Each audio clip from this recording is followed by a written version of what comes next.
Alhamdulillah, alhamdulillahilladzi syarafal mu'minina binashri nuril iman wa wa'adahum bidukhuli daril jinan. Asyhadu an la ilaha illallah wahdahu la syarikalah, lahul mun'imul mannan. Wa asyhadu anna Muhammadan abduhu wa rasuluhu mab'utsu bi khairil adyan. Allahumma shalli wa sallim ala sayyidina Muhammad wa ala alihi wa ashabihi sadatil a'yan. Amma ba'du, faya ibadallah, usikum wa nafsi bitaqwallah, faqad fazal muttaqun. Ittaqullaha waf'alul khairati wajtanibu anil ma'asi wat-tughyan. Muslimin ingkang minulya, alhamdulillah, puji syukur kita aturaken wonten ing ngersane Gusti Allah ingkang tesih maringi kita kegiatan ugi kasempatan kangge netepi kewajiban. Mugi-mugi napa ingkang sampun kita ayahi saged mlebetake kita dhateng golonganipun tiyang-tiyang ingkang sae. Kaum muslimin ingkang minulya, menawi kita nggadahi pitakon, kenging napa tiyang ingkang sae langkung sekedhik tinimbang tiyang ingkang awon? Sami kala rumiyin Nabi Muhammad ugi nggadahi pitakon ingkang sami kados mekaten. Ngantos setunggal dalu piyambake munajat tanglet dhateng Gusti Allah. Rabbi, kenging napa panjenengan damel tiyang ingkang sae langkung sekedhik tinimbang tiyang ingkang awon? Dipun jawab dening Gusti Allah, keapian iku kanggo umat pilihan. Monggo sira mboten usah nggadahi pengarep-arep tiyang ingkang sae langkung kathah tinimbang tiyang ingkang awon. Menawi kita mirsani sejarah, Kawit jaman rumiyin ngantos sak menika menawi ugi ngantos pungkasane jaman boten wonten critane tiyang sae langkung kathah tinimbang tiyang awon. Menika sampun dados sunatullah, hukum katetepane Gusti Allah.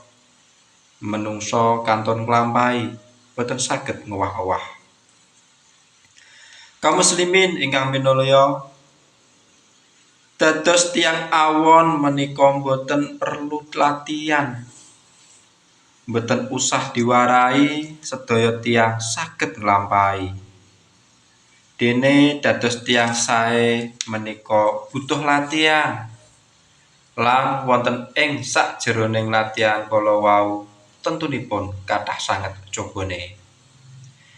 Menawi sampun saged dados tiyang sae, nuli kedah dipun jagi. Tentunipun jagi menika langkung abot tinimbang latihane. Pramila lumrah menawi namung sekedhik tiyang ingkang kiyat nyepeng amanah dados tiyang ingkang sae. Kaum muslimin ingkang minulya, kesaenan menika ibaratipun toya wonten ing gelas. Menawi kecampuran keawonan sekedhik kemawon, tentunipun rusak sedaya toya kala wau. Sami ugi menawi sakmenika kita sampun saged sae, mongko kedah kita jagi selawase kita tesih gesang. Amargi menawi sakmenika kita saged sae, nuli benjang kita dados awon, mongko rusak sedaya kesaenan ingkang kita lampahi sakmenika. Barakallahu li wa lakum fil Qur'anil azim wa nafa'ani wa iyyakum bima fihi minal ayati wa dzikril hakim. Wa taqabbala minni wa minkum tilawatahu innahu huwas samiul alim. Itu tadi materi khotbah Jumat kita yang ketujuh. Tema kita kali ini adalah mengajak teman-teman semua untuk menjaga kebaikan yang sudah bisa kita lakukan. Sebelum masuk ke ulasan, terlebih dulu kita aturkan puji syukur kehadiratnya yang sudah berkenan memberikan kekuatan serta kesempatan untuk menjalankan kewajiban. Semoga apa yang sudah kita upayakan dapat membawa kita masuk ke dalam golongan orang-orang yang berbuat kebaikan. Teman-teman semua yang berbahagia, mungkin di benak kita pernah terlintas sebuah pertanyaan. Kenapa sih orang yang baik lebih sedikit dibanding orang yang buruk? Baik di sini dalam pengertian orang yang taat menjalankan syariat agama ya. Jangan diperluas kemana-mana. Dulu Nabi juga punya pertanyaan yang sama seperti itu. Hingga suatu malam beliau bermunajat kepada Tuhan. Robbi, kenapa engkau menciptakan orang baik jauh lebih sedikit dibanding orang yang buruk? Dijawab oleh Tuhan, kebaikan itu untuk umat pilihan. Maka kamu tidak usah memiliki angan-angan agar orang baik lebih banyak dari orang yang buruk.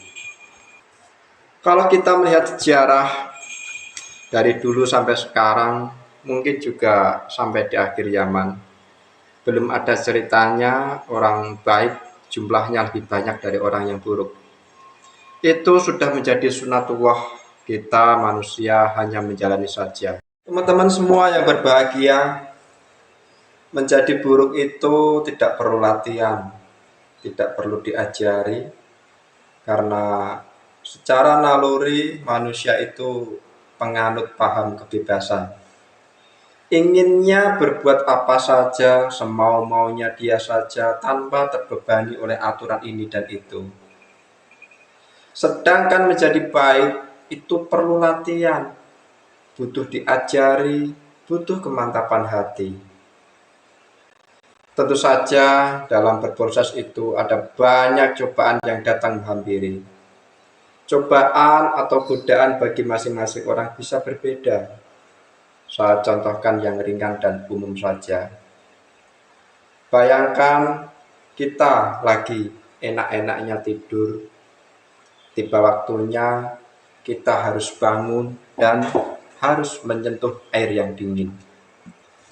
Kelihatannya sederhana dan mudah untuk dilakukan, tapi tanpa tekad hati yang kuat, hal sederhana itu sangat berat untuk dilakukan. Belum lagi ketika kita sudah biasa menjalani kebaikan itu. Tahap selanjutnya, kita diharuskan menjaganya sampai akhir hayat kita. Godaan atau cobaan dalam tahap penjagaan ini tentu jauh lebih banyak dibanding saat kita masih dalam tahap berproses. Terkadang kita digoda dengan berbagai macam kesenangan. Perlahan-lahan tanpa kita sadari kita menjadi terlena dalam penjagaan. Mungkin juga kita akan dicoba dengan berbagai macam hal yang menyusahkan, merepotkan, melelahkan, hingga hati yang lemah akan merasa lelah untuk tetap bertahan dalam penjagaan. Karenanya menjadi wajar jika hanya sedikit orang yang mampu menjaga amanah sebagai orang yang baik. Teman-teman yang berbahagia, kebaikan itu seperti air di dalam gelas. Ketika ada sedikit saja kotoran yang masuk ke dalam air itu, maka akan rusak semua nilai dari air itu sendiri. Begitu juga dengan kebaikan yang sudah biasa kita lakukan. Kita harus tetap menjaganya selama kita masih hidup di dunia. Ketika kita digoda dengan kesenangan, kita tidak terlena. Ketika kita dicoba dengan kesusahan, kita tidak putus asa. Sesulit apapun keadaannya, harus tetap kita jaga kebaikan-kebaikan yang sudah biasa kita lakukan. Kurang lebihnya seperti itu. Sampai jumpa di kesempatan berikutnya.